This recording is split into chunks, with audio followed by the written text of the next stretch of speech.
Okay, it's going to be a review of NXT Stand and Deliver 2022. Going to try to keep this short because I know there's not a lot of, diehard fans of NXT 2.0. And I would definitely say the crowd here, it was not your NXT TakeOver crowd. You could definitely tell. It was a big crowd, but it just didn't feel like diehard, passionate, the biggest wrestling fans like we saw last night at Ring of Honor. I thought that definitely had a more hostile over the top atmosphere. All right, so after the NXT review here, I'm also going to do a WrestleMania preview, and then I'm also going to do a Final Four preview. And so let's get right down to it. Going to start off with the NXT show. Overall, I thought this was a fun show. I wasn't, I wouldn't say it was spectacular. I don't think there's anything on the show that you need to rush out of your way to see.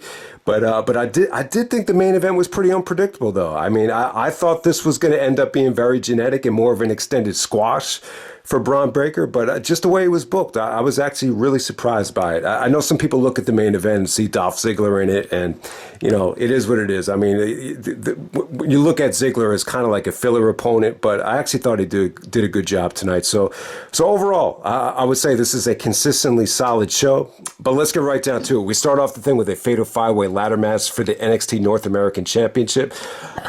I thought this was pretty good. I would actually say this was the better match when comparing it to the Revolution ladder match, the one that Wardlow won. I would actually say this probably had more highs. I wouldn't say it was a spectacular match. I thought the interference took away from it.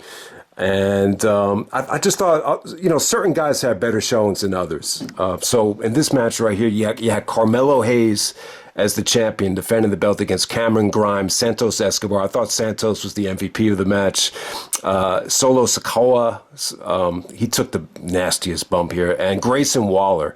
So I'll definitely say this. I thought Carmelo looked good. Carmelo was definitely one of the standouts. He looked like a great athlete out there. I'll definitely say that. Santos, he did a sunset flip to Sikoa, and man, that was probably the nastiest sunset flip I've ever seen in a ladder match. I mean, we've seen Eddie do some breathtaking ones in the past, but he did the sunset flip to Sikoa right on the neck on the ladder. So it looked pretty nasty. I hope he's okay, but he was able to finish the match fine, so I'm assuming he's okay. Grayson Waller, I would definitely say this. He probably took the biggest chances, but I just thought a lot of his high spots kind of came off a little bit goofy, rather than spectacular.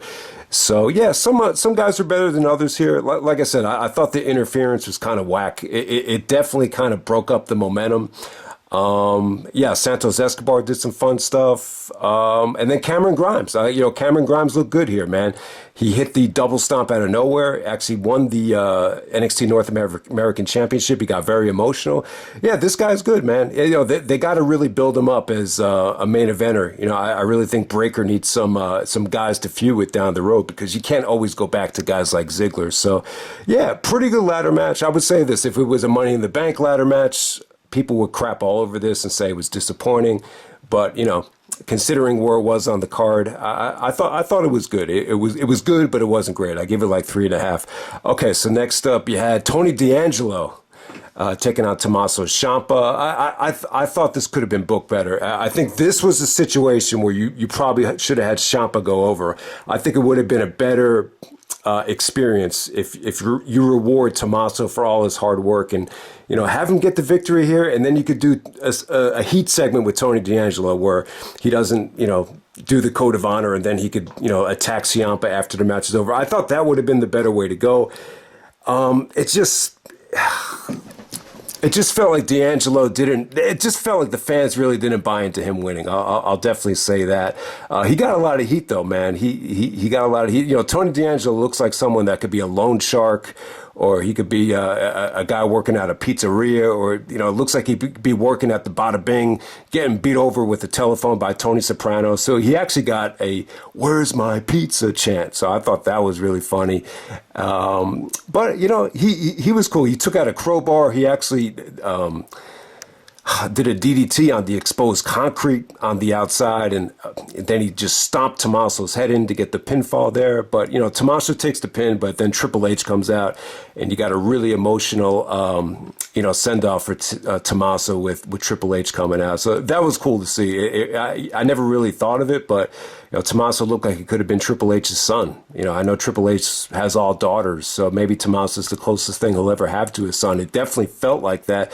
And yeah, I got to say, I'm just very glad that Triple H made a full recovery. And yeah, man, I mean, Triple H is the one guy where you take, obviously he's very political and he's taken some criticism in the past. But if anything happened to Triple H, I think it would hurt, to lose Triple H just as much as anybody. So it was cool to see Triple H, no doubt. And looks like that's Tommaso's farewell in NXT. So we'll see where he goes from there. Okay, so next up we have the Triple Threat Tag Team match for the NXT Tag Team Championship. So you had MSK, Imperium, and the Creed Brothers.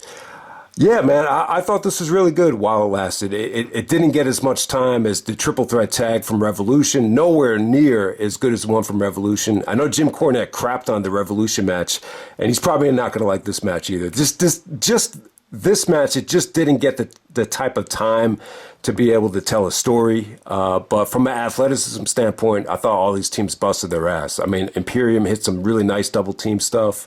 Even the Creed Brothers, man, I think they're really underrated. They really look good here.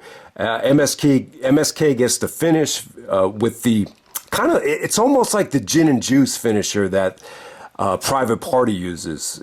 Private Party does like a Hurricanrana into an Ace Crusher. This was a Hurricanrana basically into a power bomb. And I think MSK is actually more talented than Private Party. But yeah, I thought this was fun. I more than anything on the show, I just wish it had gotten more time. Imperium is really good too. I just felt like I didn't get enough of these guys. Like it kind of ended like just as you were getting into it. Okay, so next up, the Fatal 4-Way for the NXT Women's Championship. I would say match of the night up to this point. You got Mandy Rose, Cora Jade, Io Shirai, Kaylee Ray. I thought this was good. I thought this was a nice mix of women's talent. All types of women. You got the tremendous American superstar Mandy Rose. You got Cora Jade, who's kind of a mix of like, I would say Cora Jade, like if AJ Lee and Bayley had a baby, that would be Cora Jade. She's kind of this new skater chick. And she's good. She's in great shape. She's cute. I think she's good. I thought she actually busted out the Canadian Destroyer on Kaylee Ray, and Kaylee sold that beautifully. Io Shirai is awesome. I thought she was great here. I thought this had a good pace to it. I thought it flowed beautifully. It kind of hid Mandy Rose's weaknesses. Mandy still goes over. She hits the Shining Wizard out of nowhere after Io Shirai busts out the moonsault. And that's pretty much how it ended. But, Mandy Rose, like Cena said, be a work in progress. Like, that's the feeling you get with Mandy Rose because she's got that Carmen Electra, Jenna Jameson type of, star power and build and looks. And, but is she ready to compete at WrestleMania with Charlotte or Becky Lynch? Probably not. But, she's going to be a star down the road. And, why not just have her in NXT? So it definitely makes sense. But I thought she had a nice crop of talent to work with here. And I thought the match was good. Okay, so next up we got Gunther, who's actually a vaulter. So he's actually going by Gunther now, or Gunther. To take on LA Knight, and he looks like Walter actually looks like Porzingis, man. He really slimmed down. He doesn't, the chops don't have the oomph that it used to. Kind of similar to like what Roderick Strong looks like now. He kind of lost a lot of his mass. But I still thought this was good, man. I think the crowd was starting to feel a little bit burned out. It definitely felt like you could have done the main event at this point and just kind of, got on your way with this show. But I'll give LA Knight credit. I thought LA Knight looked a lot better here. He was able to hit an avalanche superplex off the top rope. There's some really good feats of strength from Gunther. But Gunther or Walter is still a lot bigger than LA Knight. It still had like a David versus Goliath feel, even with the weight loss. Walter did a beautiful splash where he hit LA Knight on his back, and then Gunther did the power bomb, and it was just too much for LA Knight. So Gunther looks pretty dominant there. The match could have been better, and it definitely kind of felt like Walter's just not the monster that he was last year when he faced Tommaso, or even this past summer when he took on what's his name, Dragunov. Okay, so next up we got the NXT Championship match. You got Dolph Ziggler, the champion, with Robert Roode. Robert Roode was huge here. Robert Roode was the key to this match, and taking on Bron Breakker. Okay, so Roode actually got kicked out by the official. And then he actually came back, during the end of the match, and that really paid dividends. But the first time after they kicked Roode out of the match, Ziggler actually ripped off the exposed, he actually took off the middle turnbuckle. And that's basically how he ended up winning this match. And it definitely came into play at the end. So Roode came out the second time, and the ref just didn't call for a disqualification. I guess because he was being a nice guy. So, but I'll tell you what, though, man. The match was pretty good. I have to say, there was a moment here where it just kind of felt like Bron was going to get a Goldberg type of victory here and just kind of, spear him and hit him with a bunch of power moves, and we just go home, man. Ziggler's just a filler opponent. But I'll tell you what, Dolph looked a little goofy out there. He's basically, he does the HBK stuff to kind of get heat. He does the elbow drop. He does the super kick stuff. And it seems like it's getting under the fan's skin. But it definitely worked here for the finish, though, man. It definitely worked. So when Roode came back out, Ziggler is able to counter a gorilla press and just throws Breakker into the middle turnbuckle and then hits him with the super kick, and he lands flat on Bron Breakker's stomach, and he doesn't, he kind of avoids the HBK, getting pinned, Triple H finish with Bischoff screwing him, and Ziggler actually retains the NXT Championship. Very unpredictable match. At times, I kind of lost interest in the beginning, but after Roode came out again, and once they started, getting into the finish, I was just like, holy shit, I can't believe Ziggler's going to pull this off. And he did pull it off. So very unpredictable. It definitely felt like Breakker was losing a little bit of the crowd as the match progressed. It just doesn't feel like he's as hot now as he was, back at War Games or even back at, I guess it was New Year's Evil. So overall, I would say this is definitely a skippable show. This is not your standard NXT TakeOver WrestleMania weekend, blow away show. But yeah, I still thought it was watchable. I still thought it was good. Just I think the biggest thing that was missing from the show is just that red hot atmosphere from the NXT fans. I mean, it was a bigger crowd than Ring of Honor, Supercard of Honor. It just didn't have, the atmosphere. I'll definitely say that. It's just kind of a shame that AEW didn't run this weekend because, they definitely could have, had a much better environment than this. But hey, it is what it is. It's NXT 2.0. So that's pretty much it. I'll be back with the WrestleMania preview. Okay, there's going to be a quick preview of WrestleMania 38. I haven't really looked at the cards yet. I've been watching Raw. I've been definitely tuning into certain parts of Raw and SmackDown. And I do know Austin is going to main event tonight. So we're going to get the Kevin Owens show. And Austin's going to be his guest. I thought Owens did a beautiful job of building this up. It's crazy to think about. The Kevin Owens show started out on High Spots, which is where everyone used to buy the PWG DVDs. And who would have known that it was going to morph into the main event of WrestleMania? But I think this would be cool. This would be a good way for Austin to entertain the fans in his home state. It's kind of making up for 20 years ago where he felt he got screwed at WrestleMania. So I think that kind of ties into it as well. But yeah, I think this is kind of going to be like, a highlight reel kind of combined with, Austin squashing Eric Bischoff at No Way Out 2003. It might feel like a mix of those two things. So either way, it's going to be a lot of fun. It'll be great to see Austin, get his final WrestleMania moment. I think even when you guys watch some of my older videos or whenever I do, talk about 2001 or anything like that, the Austin is still probably dominating like a lot of the discussions that are still taking place. So it's cool that he's going to be part of this show. So I'll definitely say that. But yeah, WrestleMania Night 1, Becky Lynch and Bianca Belair. I think if the crowd could really buy into the roller coaster ride of the feud and the video package, it might be something good. But I think, Becky's performances haven't been that stellar, and Bianca's just not as hot as she was last year. And does anyone really want to see her win it back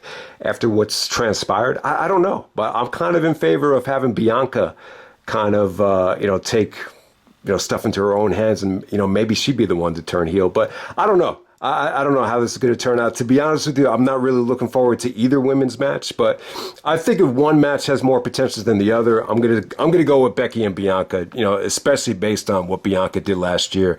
Rey Mysterio and Dominic taking on The Miz and Logan Paul. I have no interest in anything with celebrities. I really don't. I mean, this is just, it'd be cool to see Mysterio out there, but I'm not a huge fan of Dominic and Ray tagging up together. I'm just really not. I just have to be honest. Drew McIntyre versus Happy Corbin. I don't think it's WrestleMania worthy. Not a big fan of that matchup. Usos versus Shinsuke and Rick Boogs. I'm just going to move on to the next match. We got the New Day taking on Sheamus and Ridge Holland. It'll be cool to see Xavier and Kofi out there, but I can't expect anything more than a solid SmackDown match. Seth Rollins and Cody. So Seth Rollins and Cody's actually tonight. Oh man, that should be awesome. This would be great. I thought Rollins, this whole build up with his character and the stuff with Vince and wanting to get that WrestleMania moment. I think he's been awesome. Rollins and Cody, it could be something special. I just think this would be interesting to see unfold, because I really don't see Cody losing his first match. I don't see Rollins losing at WrestleMania, so I would just expect a no finish. I think that's the most negative part of it. But at the same time, it's a unique situation because it's someone that left the WWE coming back as a bigger star. I don't think we've seen that in a really long time. So that will be really cool, man. So it should be interesting to see if Cody comes out with Brandy as well. And then is Charlotte and Ronda happening tonight? On Wikipedia, they got it for tonight. Yeah, I just really don't have a lot of faith in that match, but Charlotte's still great though. I think the most interesting thing about Charlotte and Ronda will be the crowd. It should be interesting to see how the crowd really reacts to Ronda. I know they haven't been very fond of Charlotte as well, so they're gonna have to pick one. So, but yeah, we're gonna move on to night 2. Yeah, I think the women's tag team match. You got some really talented women in there. The tag team match right here, you got Sasha Banks, you got Rhea Ripley, you got Shayna Baszler. But overall, I think the negatives kind of outweigh the positives. Fatal 4-way tags never really work at WrestleMania. So, but you do have some really good female talent in there.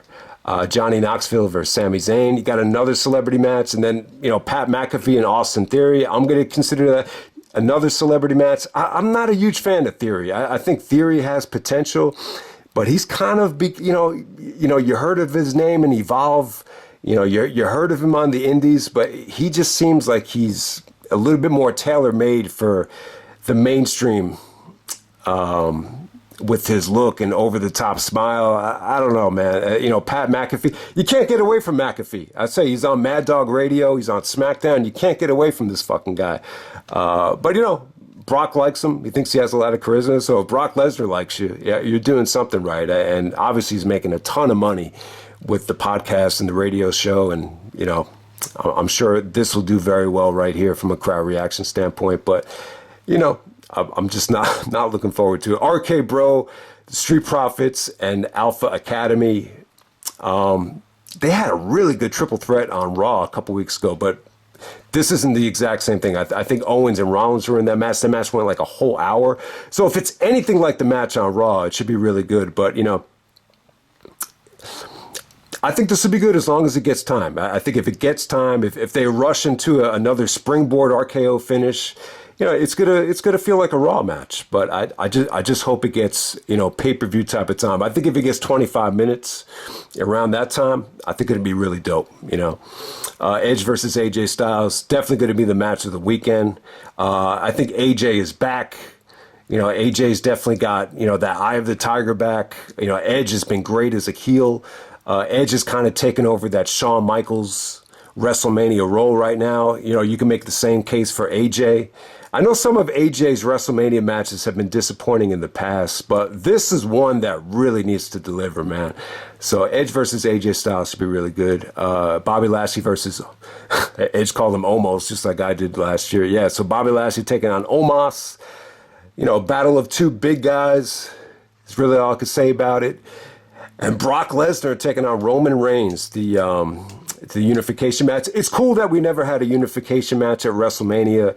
I think the Royal Rumble is always what kind of made that hard to do, especially in 2002, because, you know, Triple H just came back. You know, you got to have him win the Royal Rumble. That probably would have been the time to do it. So you've never seen it. You know, I mean, the only time you've seen undisputed championship matches, title versus title, in terms of the two main titles, it's always been at the December pay-per-views, either Vengeance, and then I think it was TLC 2013 with Cena and Orton. But first time ever at WrestleMania. You know, I'm just kind of burned out from Brock. I'm burned out from Roman. I do feel like if Roman does win this match, it makes the title seem really credible, because he's been champion since August of 2020. So it's been a long time. So I think it'd be a mistake if Roman doesn't win this match. You know, he seems to be the more committed guy. But either way, I'm not crazy about either guy walking away with the Undisputed Championship. I mean, we've seen the match so many times. I just hope it's as good as the WrestleMania 31 match. You know, some of the matches have been really good. You know, the WrestleMania 31, the Crown Jewel match, and they've had other matches that, you know, the crowds have really shit on them. The crowd reaction should be interesting, because I don't think this is going to be, you know, anywhere near like some of those crowds. When Daniel Bryan was still there, it's not the same fan base. Like, it's not going to feel like the WrestleMania 31 crowd or the WrestleMania 34 crowd. I would definitely say this is probably going to feel a little bit more like Crown Jewel, but, you know, because Austin was a part of this WrestleMania, you never know. But I don't think the fans are going to crap on it. I hope the match is good. I hope it's the best match that they've had so far.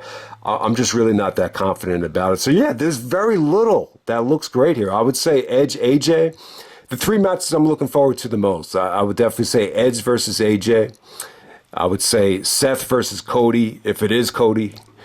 And I'm just going to say Brock versus Roman, because I think if these two guys do bring it, it could be something really special. And as long as the crowd doesn't crap on it, it definitely has a chance to be. And the heat is on for Brock. I mean, come on. This year for WWE on pay-per-view has not been good. I mean, day one was a letdown. The Royal Rumble was a major letdown. Elimination Chamber was kind of a letdown as well. But I do understand, though, like, at the time, we didn't know that they were building to champion versus champion. So if you're doing champion versus champion, it does make sense the way they've been booking Brock. They've been making him look really strong, overprotective. And, you know, this is where you got to, you know, you got to empty the tank here. If you don't empty the tank, I definitely think, you know, fans are going to move away from this. More and more fans are probably going to turn away from the product, because I definitely think the heat is on, because there's really not a lot here. There really isn't. And I wish it was only one night. You could scrap like a lot of this crap off of both nights. You really could. And I wish it was just one night. But on to the Final Four. Okay, so this is going to be a quick preview of the Final Four NCAA basketball happening tonight. Okay, so I know, you know, most of the wrestling fans are not basketball fans. Even most of the NBA fans really don't like college basketball. But I'll tell you what, though, I'm excited. I think, you know, this Final Four has great star power in terms of coaches. These are probably the four best programs in college basketball. And you're getting one of the greatest rivalries in sports that has never happened in the NCAA tournament in North Carolina and Duke. Plus, you got the Coach K storyline, where this is Coach K's Mike Krzyzewski, you know, arguably the greatest coach in the history of basketball.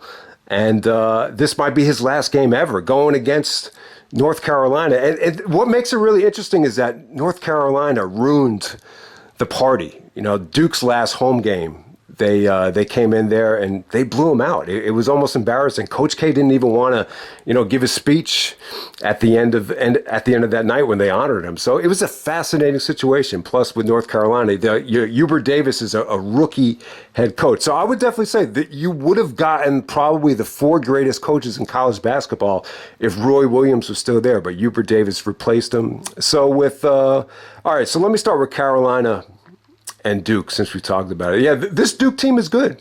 I would definitely say this Duke team is a lot more well-rounded than the Zion, RJ Barrett team. They just have more depth. They're a big team, man. They got some really big guys. I think Bancaro is got to be a great pro. AJ Griffin is, he's got a lot of guard skills. You could definitely see that. Roach, the point guard, he's been coming on strong. So Duke has been playing a lot better, especially since the tournament went on. They've been shooting a much higher percentage. But I'll tell you what, though, man, Carolina is hot. Like, you don't want to be playing Carolina right now. So the Carolina thing is fascinating because, like, they really didn't get any attention during the year. I mean, there were games where they looked horrible and they got blown out. And then all of a sudden, they're just playing great. I would definitely say, like, yeah, their guards are really good. So RJ Davis got a lot better. This kid, Caleb Love, he's streaky, but when he's on, he's deadly. But I would definitely say, like, their most important player is probably Maddock. They got this white kid. He actually looks like a Sheamus complexion. He's got like a red beard. When he gets hot, man, he could be deadly. And the funny thing is, he actually got ejected in the Baylor game. They were up by like 25. And as soon as he got ejected, Carolina blew that. They almost blew the game. They actually blew the lead, and they were fortunate enough to win in overtime. So I think if Duke could just limit that dude, it would definitely make it easier on him. But Duke is definitely the bigger team. They probably have more talent. And they're definitely a lot bigger. But I'll tell you what, though, this kid Bangkok from Carolina, he's tough, though. He is tough. He's not as big as some of these Duke guys, but he's going to give him a fight. So this is going to be a war. I highly doubt Krzyzewski is going to let Carolina win this game. It's just tough to see it happening twice. So I think more than anything, that's the reason why Duke is probably going to be favored here. But, first time, you think about it, when people talk about the greatest rivalries in sports, Duke and North Carolina always comes up. And to think, like, you've never seen it even once in the NCAA tournament. It's just going to be something to see, man. Okay, so the other game is Kansas taking on Villanova. So the fascinating thing about this game is that Villanova only plays 6 guys, and their best defender, one of their guys, Justin Moore, actually tore his Achilles. He just planted his foot, really hard at the end of the game, and he popped his Achilles. But without him, like, they just don't know, like, how good they're going to be. Like, they haven't had a stretch the whole season where it hasn't been Gillespie or either Jason Moore on the floor at the same time. They've always been on the floor the whole year, so they don't really know how to play with them. So they're going to have to play Gillespie this whole game. They're only going to go with 6 guys. So I just don't know, like, how Villanova is going to look without him. So that's what makes it really fascinating. I think Jay Wright probably has to work harder than any of the other coaches, just because he just doesn't know what the team is going to look like. And Kansas is probably the more talented team. They're definitely the bigger team. They definitely have better athletes. In terms of the Gillespie versus Bron matchup, I would say Gillespie's more clutch. He's probably tougher, but I would say Brown is definitely the better athlete. Probably Abaji is definitely the best player out of anyone on both of these teams. So yeah, I would definitely say Kansas is probably the more skilled team, the more fast-paced team. But if Villanova is just a beast defensively. I mean, they held Houston to 40 points. The last game in the Elite Eight. I mean, how many times have you seen a team winning Villanova shot under 29%, and they still were able to win an Elite Eight game. I don't know if that's ever happened. So, Villanova is got to be one of the best defensive teams in the history of college basketball. So I'm rooting for Villanova. I hope they pull it off. But I'll tell you what, if Villanova wins this game tonight, this will be the most challenging game that Jay Wright and Villanova has ever had to overcome. I just think I think they're the underdog in this whole thing. I really do. So. Yeah, in terms of Kansas, though, in terms of Bill Self, I mean, the pressure's kind of on for him. I mean, Kansas always wins the Big 12. They're pretty consistent. They never lose the Big 12 tournament. But in terms of winning the NCAA championship, they haven't done it. They haven't done it since the Derrick Rose, Mario Chalmers game in 2008. So it's been a long time for Bill Self.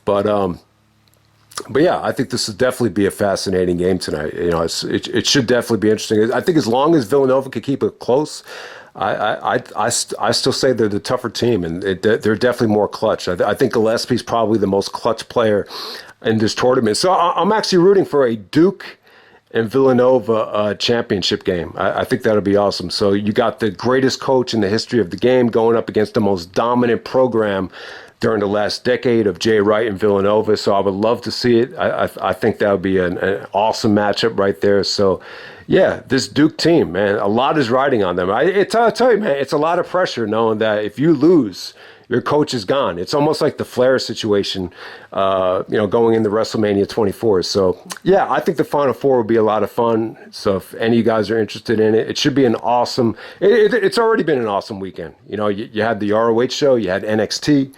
You got the Red Hot Chili Peppers and Sadistic dropping really good albums yesterday. And, you got the Final Four tonight. You got WrestleMania tonight and tomorrow night. I mean, yeah, what a great weekend for sports and entertainment. So hope everyone's enjoying it, and I'm out. All right.